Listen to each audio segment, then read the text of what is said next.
اما تو آرام میشینی از همین کل دنیا هم خبر داری که چی کار و چی کسب شروع کردی. من خبر دارم که چی میکنی. چی میکنم؟ دیگه هیچ خبر نداری دیگه ها؟ خبر نداری دیگه. چی میکنی؟ یعنی می بیادرت، یعنی این بچه مرا بیرا کده، این همسرداریست کار خوب نیست.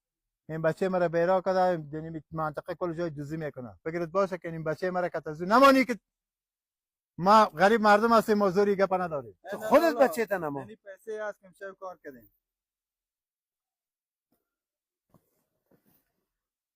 چی هست؟ یادت چیه؟ شنیدی دیگه که گفت پیسه هست. ما ببینیم. خود نبی دیگه، خود شنیدی دیگه، اونمو بست هست.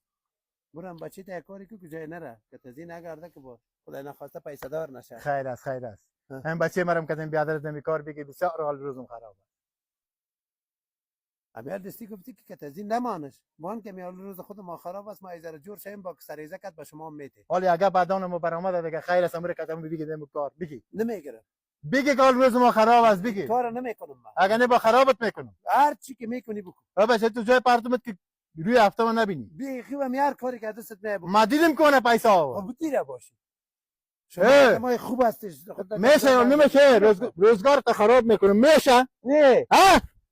لا گردن میده که یک دقیقه برات میگم. بگو. گوش کن. وان میگم در شاگردی بگیریش خیر از اول کم میتیش با کارهای کتا کدن به ایزر زیاد میتیشه. ای خدا را شکر که گپ قبول کرد.